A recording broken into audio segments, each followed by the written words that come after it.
setting up a waypoint at a distance roughly corresponding to the edge of our warp field. When we get there, I'll deploy the first probe.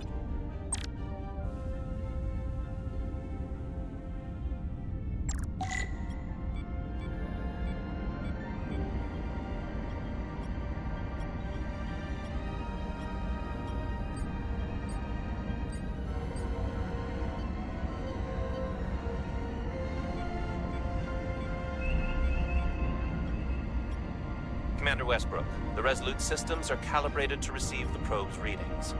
We are standing by to reproduce the warp field collapse after the first probe is deployed. Thank you, Mr. Chovak. We'll be in position shortly. And, Mr. Diaz, do take care in piloting the shuttlecraft. Now is not the time to indulge in the human penchant for joyriding. Chovak probably isn't such a fun guy to work for, huh?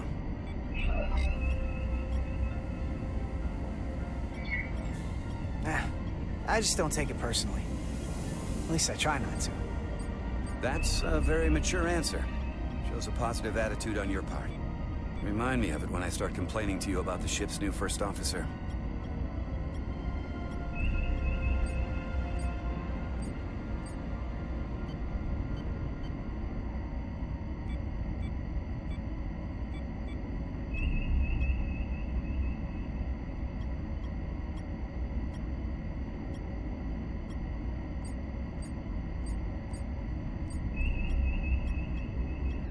This is far enough.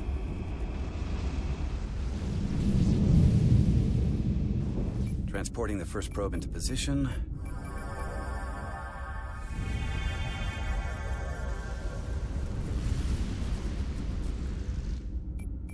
Westbrook here. The first probe is deployed. Understood. We are reading it. We are about to replay the simulation.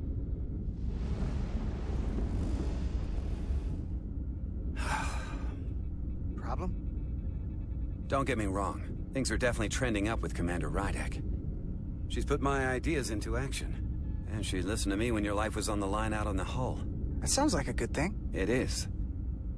But I'm still trying to figure out if she's right for the job. She didn't go through what the rest of us did. Still got chosen to be #1. Can't tell if she was actually siding with me, or if we just fell on the same side. From what I know, Rydek's a real leader. Yeah, that is what we need, isn't it? From a first officer? Sure. Fair enough. Test is running. Warp field collapse in 3, 2, 1, mark.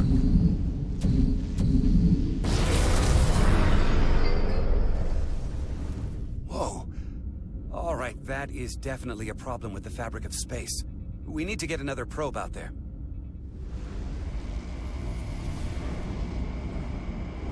With 2 points of data, the Resolute and the probe, we've managed to get an interference pattern. I'm setting a waypoint to a particularly strong area of interference. We'll deploy the second probe there.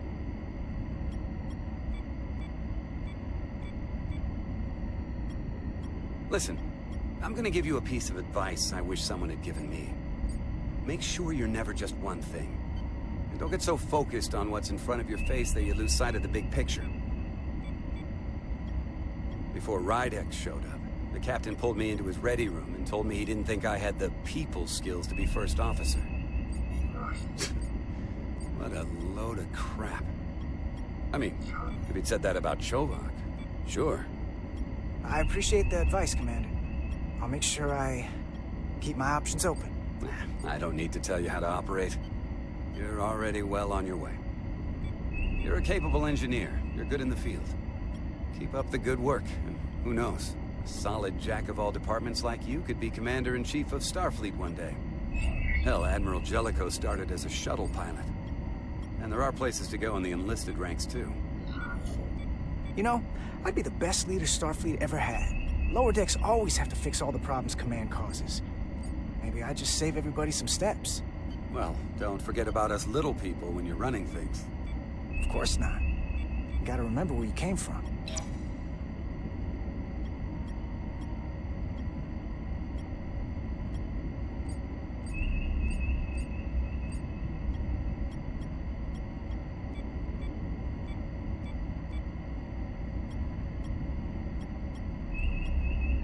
Here, this is close enough. Stop the engines. Deploying the probe. Westbrook to Commander Chovak. We're ready for another sampling of data. Very good. Running the simulation again. Warp field collapse in 3, 2, 1. Mark. There it is again. I saw it. It seems to be directional. Well, what about the scans? Anything?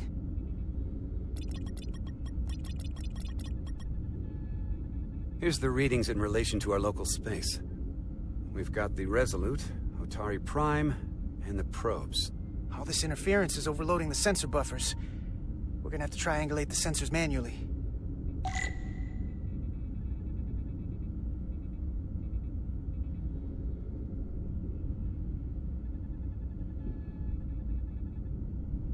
We got something. These markers indicate peaks in the gravimetric interference patterns. Let's see if I can find some more.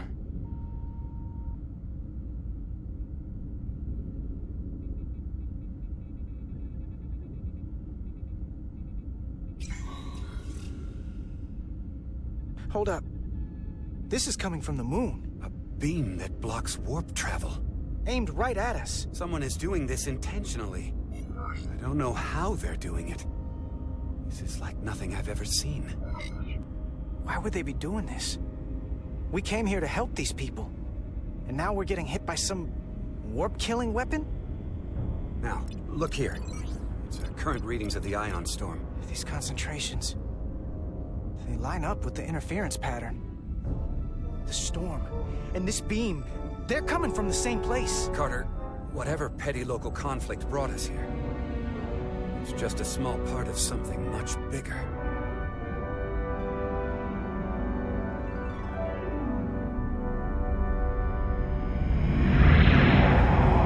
Presently, we don't have an explanation for how they're doing this. One thing is clear. This is no fluke. Thank you, Mr. Westbrook. I want a full briefing when I'm back on board. Solano out. A targeted weapon that inhibits warp travel. Coming from the moon Tau. That would explain the difficulties my shuttle encountered. More importantly, the tenor of the Hotari during the negotiations. And here I thought the Illidians would be the problem. Coming to peace talks in a warship. This wasn't supposed to be so complicated.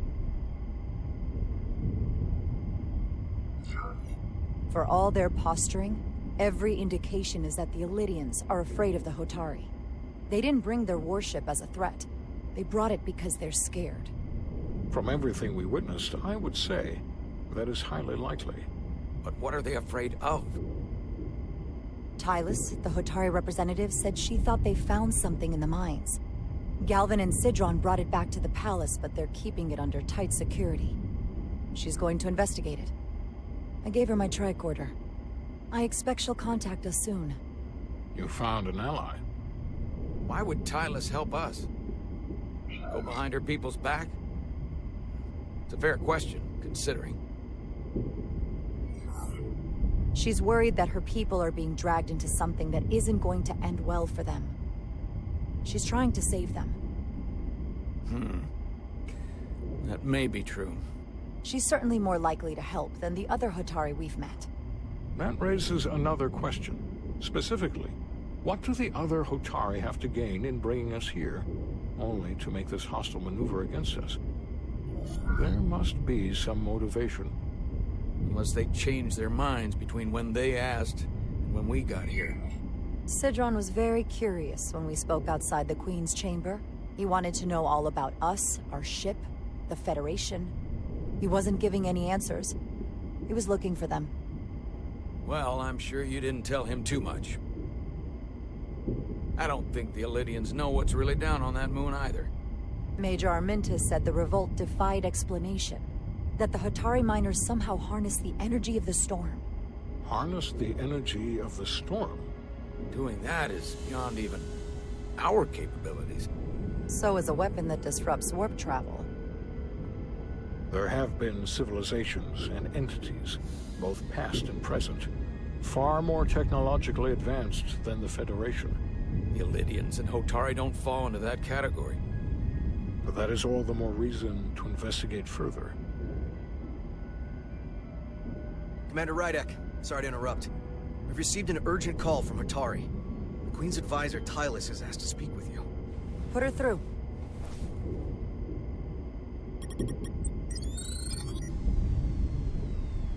Galvin and Sidron are still with the Queen. I've enlisted help to gain access to the room they have under guard. I don't have much time. I'm not supposed to leave my post. It's only for a moment. I so appreciate your help.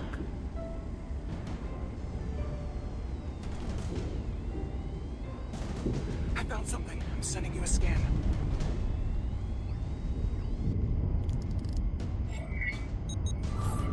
Got it. Tylus, if we needed to gain access to the mines on Tau, is that something you could help us with?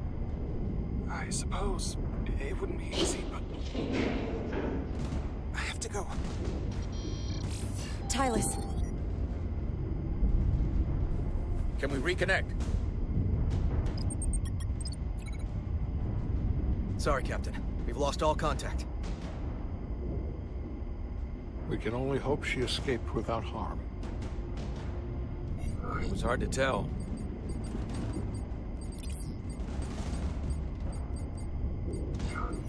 We have to help her.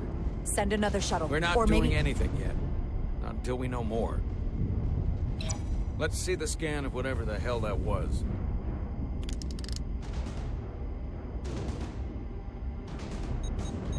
Tylus suspects this came from the mines on Tau. It appears to be of ancient origin, but the markings are unfamiliar. We can run a full analysis when we get back to the Resolute. But if this came from the mines, then it might be the key to how they got the upper hand against the Illidians. Then we have to go into the mines. The Federation would not allow that. We were, after all, sent here to be a neutral party in a peace negotiation.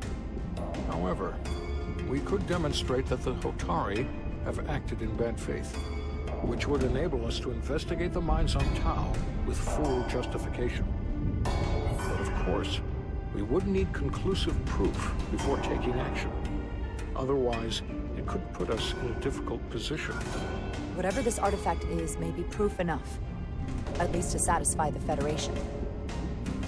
Especially if we can show the Hotari are controlling the warp disruption. And targeting the Resolute.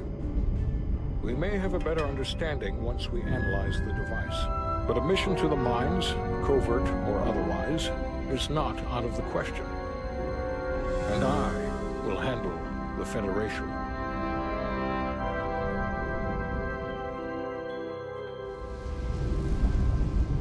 As I was telling Carter, I want all the data I can get on this warp problem. And the negotiating team's shuttle has been recording data all the way back from Hotari. Even better than our probes. So pull the sensor and engine ISOs from the Melville when it sets down. Will do. I'll join you and Shovak down in engineering to run another analysis after the briefing.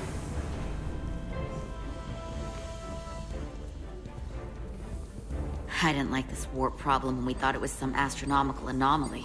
And I like it a hell of a lot less now that we know someone is doing it to us. How does it work? What do we even do about it? What do you say we pull these chips and find out? Took some damage on the way.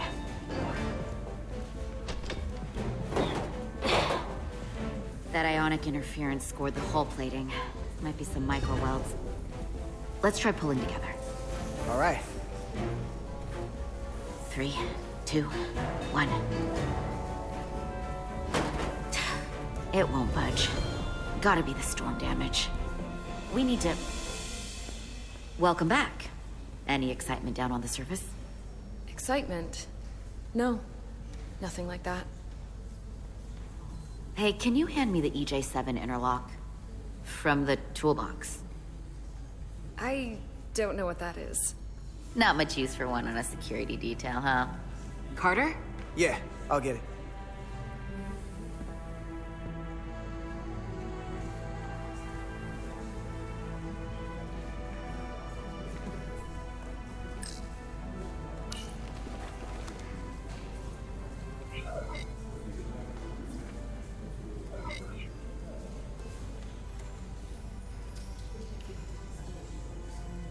Okay, I'll apply pressure while you decouple the panel.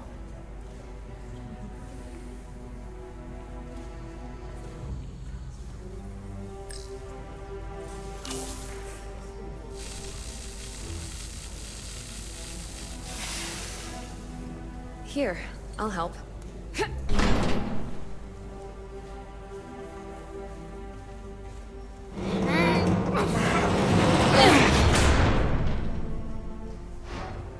We've got this.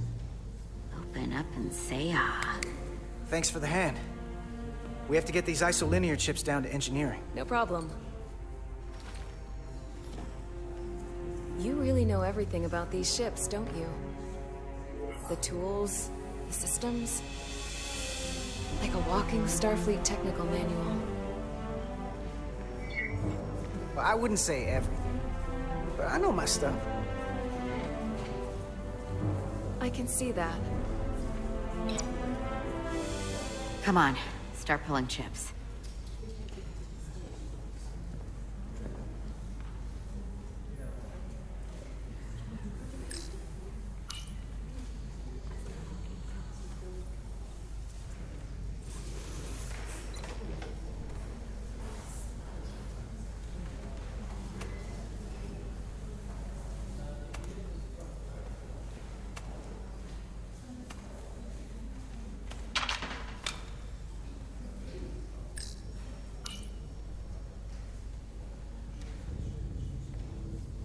What's this? Some kind of crystal formation?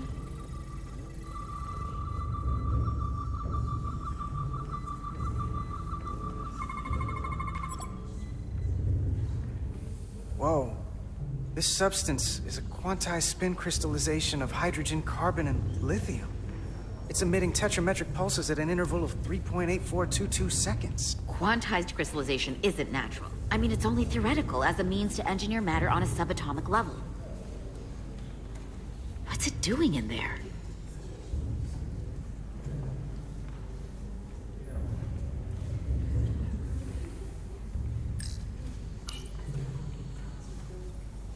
Wait. Regulation 364, subsection 9. What?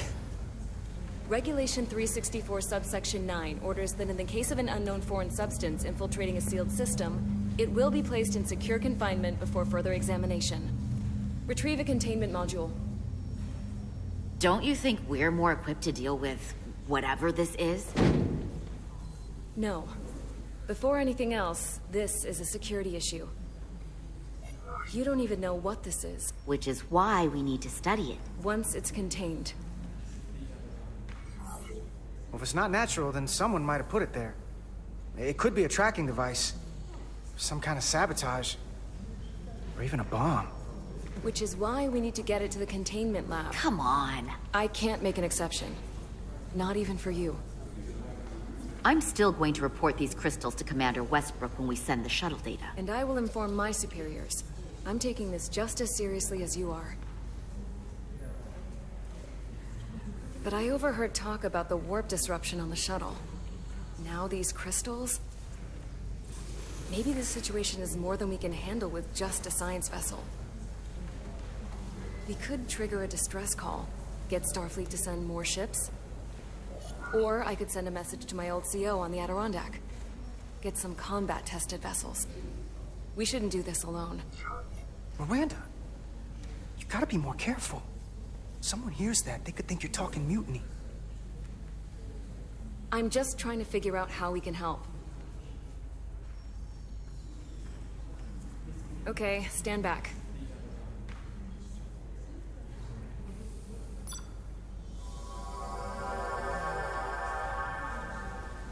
Get this to the containment lab. We'll get it set up for you. I'll let you know when it's safely confined. Oh, we'll be there. Last thing you want is to study this down in main engineering and have it explode next to the warp core.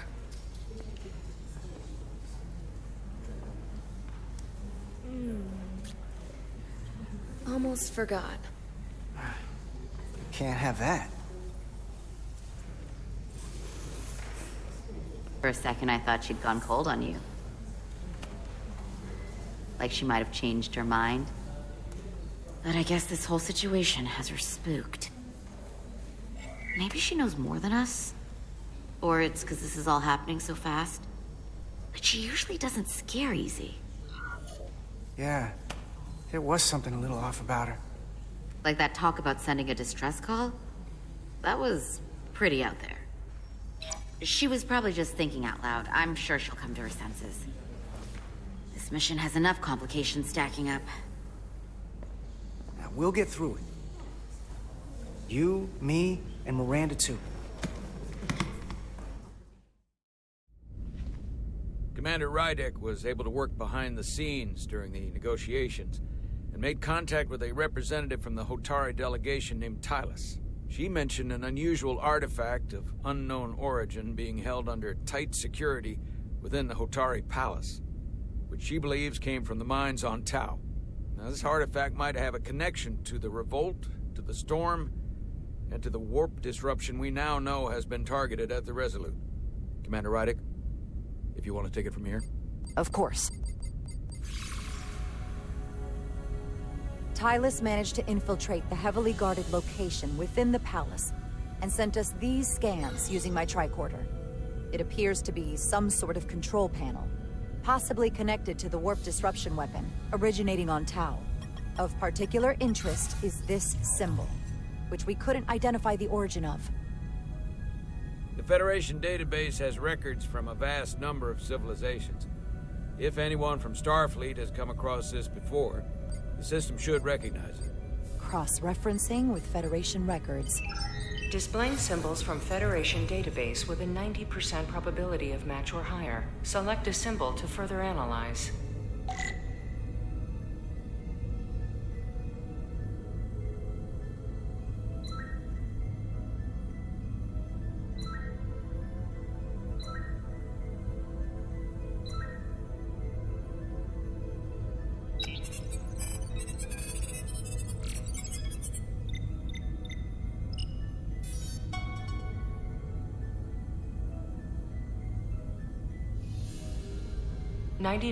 .2% match.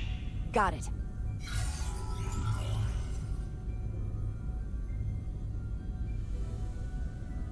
So, what are we looking at? The design and composition indicate this is a glyph associated with the ancient Tkon Empire. Their civilization collapsed over 600,000 years ago, but once spanned millions of systems with a population numbering in the trillions. Fascinating. The Tkon were once the most advanced, most powerful civilization in the galaxy.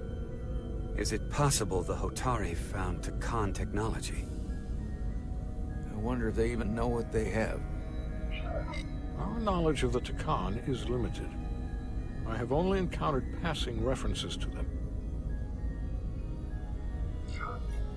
Actually, I've heard of the Tkon. You have? Quite impressive, Commander. Computer, summarize the Enterprise D's discovery of a Tkon outpost. On Stardate 41386.4, the USS Enterprise D, under the command of Captain Jean-Luc Picard, discovered a Tkon outpost in the Delphi Ardu system. According to the mission summary, an unbreakable energy-draining field was deployed against the Enterprise and a Ferengi ship.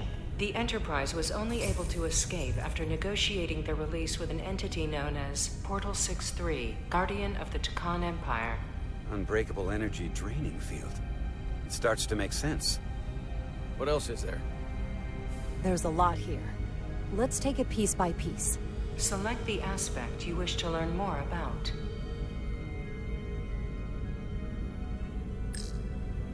Someone from the Tkon Empire is actually still around. Or at least was, 16 years ago. Computer, what other information do you have on Portal 6-3, Guardian of the Tkon Empire? The entity known as Portal 6-3 is of an unknown nature.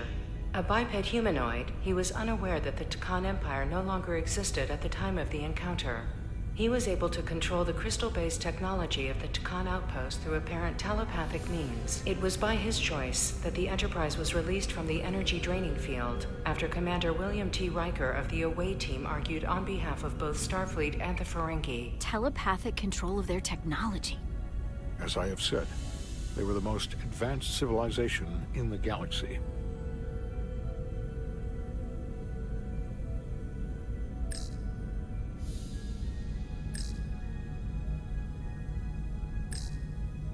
What sort of planet is Delphi Ardu 4? Delphi Ardu 4 is an M-class planet, a barren rocky world with little to no vegetation and frequent ion storms.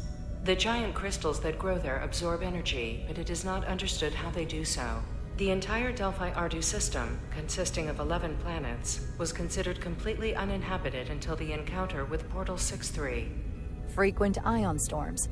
That can't just be a coincidence.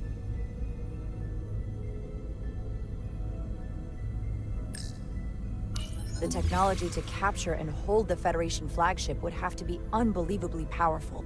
Computer, what else can you tell us about the energy-draining field the Takan used? The Enterprise D was unable to break free on its own. The precise nature of the technology was never fully understood.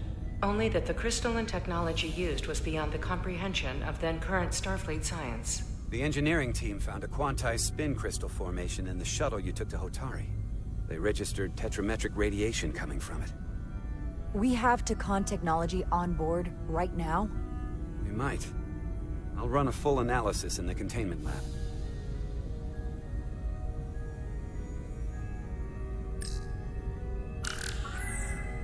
There appears to be some sort of restriction order from Starfleet.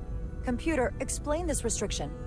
A Starfleet directive similar to General Order 7 forbids entering the Delphi Ardu system or attempting to make contact with Portal 6-3. Starfleet doesn't throw up a no trespassing sign for just anybody. I suppose it makes sense, considering what happened to the Enterprise D. The Elydians should have crushed the revolt.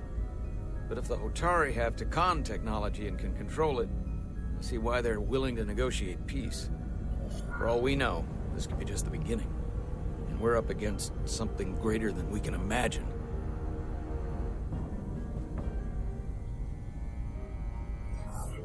This kind of power in Hotari hands, it could be dangerous. For everyone. Agreed.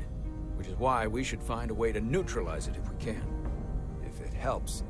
We've been able to triangulate the source of the ionic interference and warp disruption to a specific mine on Tau. Engineering used the latest data from your shuttle to pinpoint its origin. There. So we know where to look. We need to know what's down there. What the Hotari are hiding, to better understand what we're up against. And to neutralize it if we can. Captain, embarking on a mission to the Hotari moon would not be viewed favorably by either side. However, given the circumstances, we are entirely within our rights to defend ourselves. I just want to make sure this doesn't blow up in our faces. Which is why I'm thinking of sending Commander Rydek on a covert mission to Tau. Assuming you're up to the task. It would require absolute secrecy. And obviously, it's not without risk. I'm ready for action, Captain. Just say the word and I'll be there. I'll admit, I wish I could go myself. I'm hoping Tylus can accompany you. The priority is to avoid detection. It's a calculated risk. The last thing we need is to get caught and then blamed for violating our neutrality and aggravating an already tense situation. We can't afford any mistakes, which is why I've chosen you. Tylus will be essential to my success. Not only her knowledge of the mines, but her ability to gain access, particularly now that we know which mine we need to get into. Make sure she understands the need to keep this covert. She's not going to want her people to know about this. Get in touch with Tylus and make the necessary arrangements as discreetly as possible. Bridge to Captain Solano. The Elydians have moved additional ships to the edge of the Hotari system. Current heading is straight for the homeworld. Understood. It would seem we no longer have the luxury of waiting. In that case, may I suggest you and I return to Hotari Prime? Doing so will provide Commander Rydek as much time as possible to complete her mission. Agreed. We'll hail the Queen's delegation from my ready room. We all know what we need to do. Dismissed.